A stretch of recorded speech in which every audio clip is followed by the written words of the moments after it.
एक वर्ड है devoid. Devoid का मतलब होता है खाली, खाली होना। ठीक है, डिवॉइड का मतलब है खाली, ये एडजेक्टिव है। और डिवॉइड के बाद क्या आता है? ऑफ। ये ऑफ प्रेपोजिशन है। और ऑफ के बाद आप कोई भी नाउन लेकर आ सकते हैं। ठीक है, वो नाउन क्या है? स्पिरिचुअलिटी। स्पिरिचुअलिटी, स्पिरिचुअलिटी का मतलब रूहानियत। तो डिवॉइड ऑफ स्पिरिचुअलिटी का मतलब है रूहानियत से खाली शख्स। रूहानियत से खाली शख्स।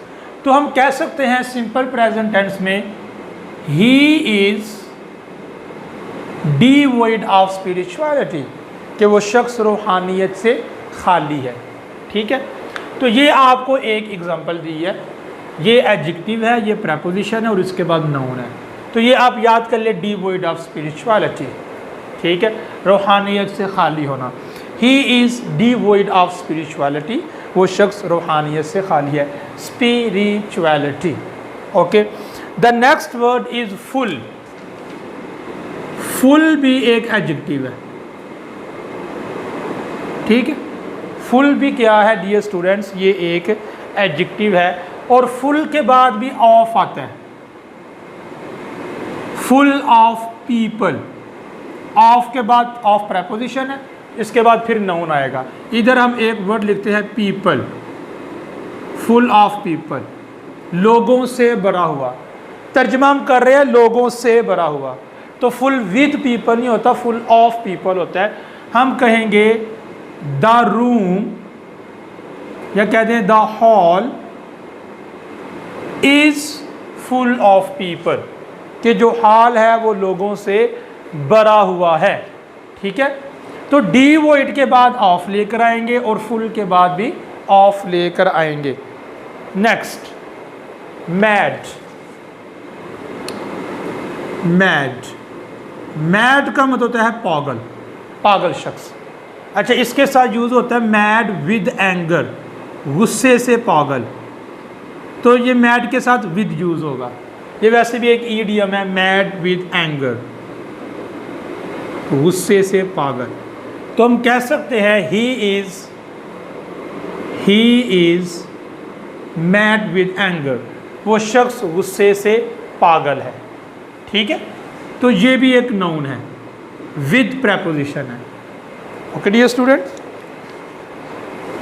नेक्स्ट वर्ड है अफ्रेड। अफ्रेड का मतलब होता है खौफजदा। इसके बाद प्रेपोजिशन ऑफ आती है, और कोई प्रेपोजिशन नहीं आएगी, ऑफ आती है। Afraid of.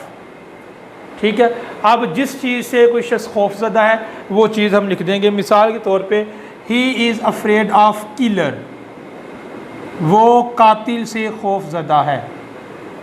ठीक है, तो आप इधर कह दें या यू लगा दें, you are afraid of killer, तुम कातिल से खौफजदा हो। ठीक है, तो ये फिक्स प्रेपोजिशन है, डिवॉइड के साथ ऑफ, फुल के साथ ऑफ, मैड के साथ विद। ठीक है, अफ्रेड के साथ of. So you are expected to memorise as these things have been described. जिस तरह इनको डिस्क्राइब किया गया है आप उसी तरह इसको याद करेंगे। Okay dear student, next. अच्छा, अफ्रेड की जगह स्केयर्ड का वर्ड भी यूज होता है। I am scared of you, मैं तुमसे खौफजदा हूँ। उसको भी मैं यहाँ पे लिख देता हूँ, स्केयर्ड ऑफ। आप यू कह सकते हैं, I am scared of you, मैं तुमसे खौफजदा हूँ। ठीक है, ये सिंपल प्रेजेंट टेंसेस में हम एडजेक्टिव का यूज़ कर रहे हैं। All these words all called adjective, ये वाले। ठीक है, तो आपको पता है इज और एम के बाद अगर एडजेक्टिव आए तो वो प्रेजेंट, सिंपल प्रेजेंट टेंस होता है। ठीक है, ये गालिबन हम लेक्चर नंबर 6 में, लेक्चर नंबर 16 में, 16 में इस चीज़ को हम स्टडी कर चुके हैं जी। उसके बाद एक प्रेपोजिशन है इंटरेस्टेड, एडजेक्टिव है इंटरेस्टेड, इंटरेस्टेड भी एक एडजेक्टिव है, और इंटरेस्टेड के बाद इन आएगा, आई एम इंटरेस्टेड इन। ठीक है, आगे आप कह सकते हैं speaking English, politics, Islamic studies. चलें यहाँ पे इस्लामिक स्टडीज़ लिख देते हैं, इस्लामिक स्टडीज़। ठीक है, I am interested in Islamic studies, मैं इस्लामिक स्टडीज़ में इंटरेस्टेड हूँ, यानी दिलचस्पी रखने वाला हूँ। ठीक है, I am interested in politics, I am interested in speaking English, I am interested in reading books. ठीक है, सो आप कुछ भी यहाँ पे लेकर आ सकते हैं जी। एक और वर्ड है जो हम बहुत ज़्यादा यूज़ करते हैं, फॉन्ट। फॉन्ट, इसका मतलब होता है शौकीन। इसके बाद भी ऑफ प्रेपोजिशन आती है, आई एम फाउंड ऑफ, कुछ भी आप कह सकते हैं। कुकिंग लगा लें, कुकिंग, तो यह कुकिंग एक नाउन होगा। प्रेपोजिशन के बाद ये स्टूडेंट्स आता ही नाउन है।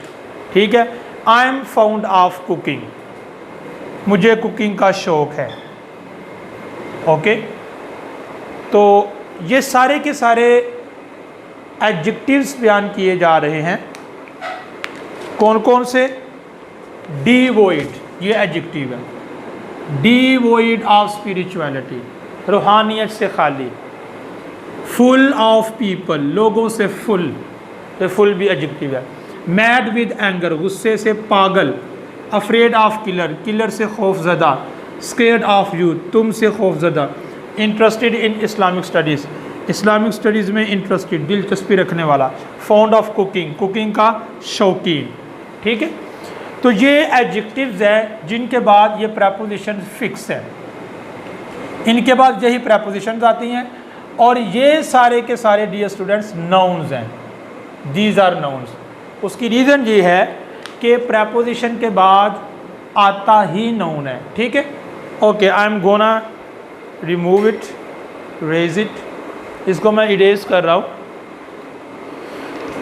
मज़ीद हम इस तरह के एडजेक्टिव्स को डिस्कस करते हैं। ये वो सेंटेंसेस हैं जो आप अपनी डेली लाइफ में अगेन एंड अगेन आप इसको यूज़ करते हैं। You have to speak such lines a lot of time in your daily life routine. जी, एक और वर्ड है proud.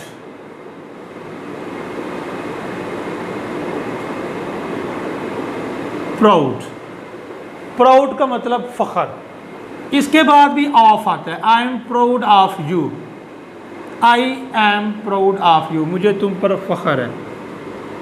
I am proud of you, मुझे तुम पर, उर्दू में हम कहते हैं मुझे तुम पर फ़ख्र है। तो वैसे पर की इंग्लिश एट, ऑन, एट या ऑन होती है, बट यहाँ पे हम ऑफ लेकर आ रहे हैं बिकॉज इंग्लिश पीपल प्राउड के बाद ऑफ ही यूज़ करते हैं। I am proud of you, मुझे तुम पर फ़ख्र है। ठीक है, एक और इधर वर्ड है कमिटेड।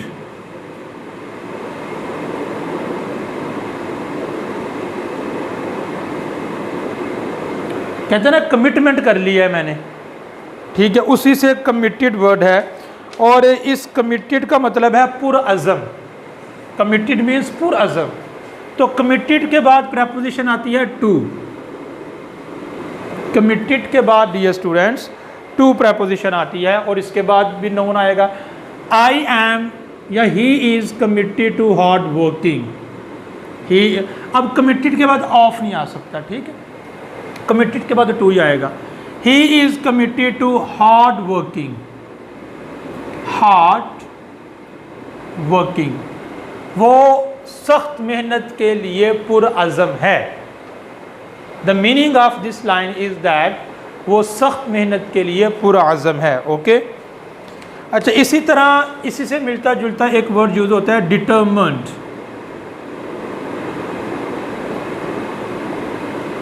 डिटरमिन्ड का मतलब भी पुरअज़म होता है। डिटरमिन्ड, ठीक है, डिटरमिन्ड के बाद भी टू यूज़ होगा, लेकिन ये याद रखें इस टू के बाद फर्स्ट फॉर्म आएगी, नाउन नहीं आएगा, ठीक है। I am determined to succeed, मैं आगे बढ़ने के लिए पुरअज़म हूँ, आगे बढ़कर कामयाबी हासिल करने के लिए पुरअज़म हूँ। I am determined to succeed, I am determined to gain good marks, I am determined to work hard, I am determined to go ahead, आगे बढ़ना, मैं आगे बढ़ने के लिए पुरअज़म हूँ। एक और यूज़ होता है एबल, एबल। तो एबल का मतलब होता है काबिल, एबिलिटी होती है ना, काबिलियत, ठीक है। एबल का मतलब होता है काबिल, और एबल के बाद भी टू आता है। आई एम एबल टू, ठीक है, आप जिसके बारे में भी कहना है कि आप इस चीज़ के काबिल हैं। I am able to work, मैं काम करने के काबिल हूँ। या suppose that you work on office and unfortunately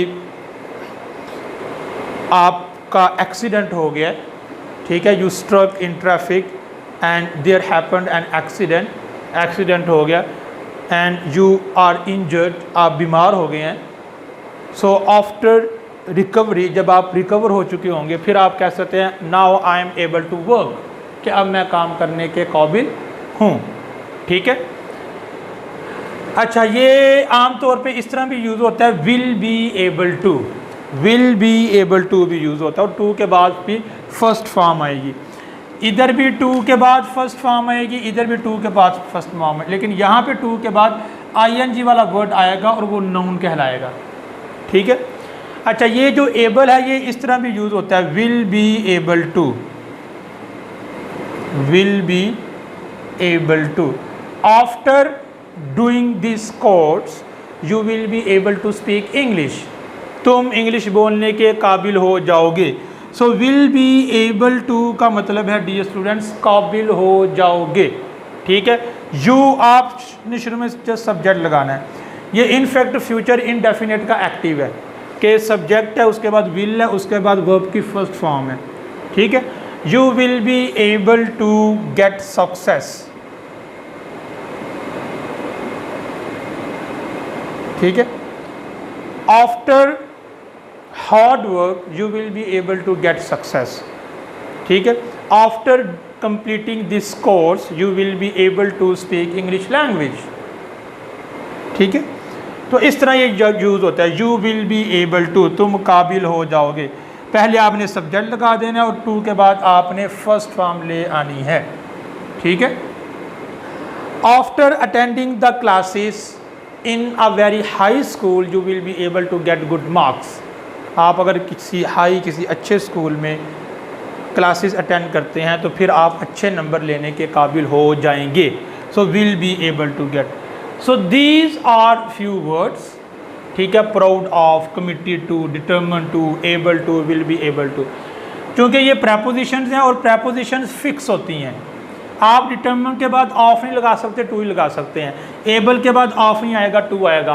proud के बाद टू नहीं आ सकता, ऑफ ही आएगा। तो ये फिक्स होती हैं, इसलिए इनकी यहाँ पर वजाहत कर दी गई है। इसके अलावा और भी एडजेक्टिव्स हैं, लेकिन I think it would be difficult for you to memorise all these adjectives in one day. तो अभी आपको जस्ट जितने एडजेक्टिव्स, गालिबन ये 10 to 12 adjectives with examples you have been told,